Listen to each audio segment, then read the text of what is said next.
Hey everyone, I'm Ben, and welcome to my channel where I talk about all things mechanical engineering and career lessons that I learned along the way. Today's video, I want to talk about my time at Kansas State University as a graduate student. In 2019, I graduated from Kansas State University with a master's degree in mechanical engineering with no debt and no tuition payments. My time at K-State was totally funded by the university. I got to take classes, be mentored by professors, and do interesting research, all with a stipend. In this video, I'm going to walk through the steps I took to make this possible and land a graduate research position. The first step begins in undergrad. There are a few key things I think I did to help boost my graduate school application. 1. Have a good GPA. This one I think is self-explanatory, but a good GPA shows you can understand and learn complex topics, a skill you will need in graduate school. I recommend a 3.75 or higher, but it is totally possible to get into good grad schools with a lower GPA. 2. Do undergraduate research. Most universities need undergraduate students to help out with various research projects. You can get class credits or even be paid as an undergraduate researcher. The experience you will get working in a lab or with a professor will not only tell you if you want to continue doing research, but will be invaluable as applied to graduate schools. I got my undergraduate research position by asking my assigned advisor if there was any positions available, and she helped me track down a few opportunities. I ended up working with a new professor on fluid flow through porous media. The key lesson here is to ask. Ask your favorite professor if they have a position open. Ask your advisor. Ask a class TA. There's likely a position available if you ask for it. Third thing is work internships in research labs. Similar to doing undergraduate research, this just is going to give you experience. Graduate schools are interested in researchers, so any internship or research lab is going to look great on your application. Getting internships can be tough, but if you have an undergraduate research position and can network properly, there's likely a lab that will hire you for a summer. I was fortunate enough to be able to work in the National Institute for Aviation Research Full-Scale Test Lab and the National Renewable Energy Laboratories Biofuels Labs.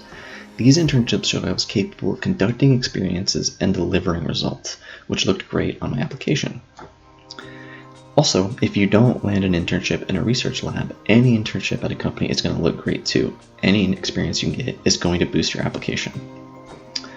Lastly, clubs. School clubs like Formula SAE are going to look great on any application for grad school or jobs. This is a resource I honestly underutilized during my time at undergraduate, and I regret doing that.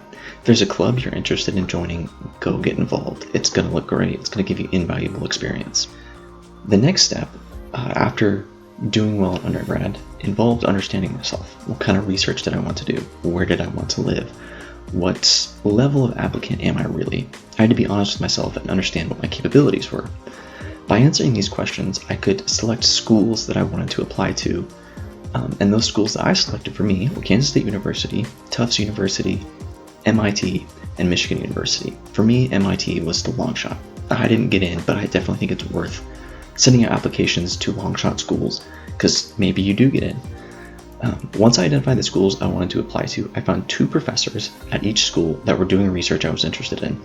I then emailed those professors directly, gave them a bit of background information on who I was, and asked them for a 15-minute phone call so I could get more details about the research they were working on, what projects they were doing, and how maybe I could fit into their labs. In general, research professors like to talk about their research. It's what they're passionate about. And if you're polite, ask great questions, you can make a great impression, and that could be your in at the university. This is really a networking step, and I think it's actually a really important step for making you a good application, because that professor can be an advocate for you to the admissions board. The final step is obviously submitting the application. You want to ensure you have good GRE scores, good essays, and good letters of recommendation. I worked with my advisors and resources available at my university to help refine my application. A lot of universities have resources like this. They want you to be successful. They want you to get into graduate schools or get a job. They'll have career centers, etc. Because it's going to look well on them. That you getting into a good grad school is going to look well on that school. I worked with the professor I did research under to refine my application and secure letters of recommendation. Once I submitted that application, I followed up with the professors I talked to in the previous step, and they were able to talk to the admissions board and get me into the schools I wanted to get into. By following this process, I was accepted into Tufts and KSU graduate school programs as a graduate research assistant.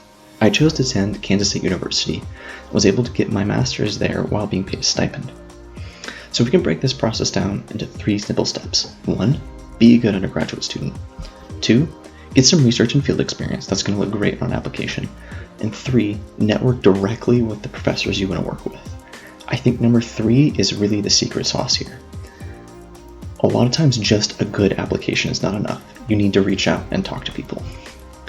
I think if you follow these 3 steps, you're going to get into the grad school you want, and you might be able to get an advanced degree with no cost, and maybe even have your time at that school funded. Hopefully you found this video useful, and if you did, drop a like and subscribe for more. Thanks for watching.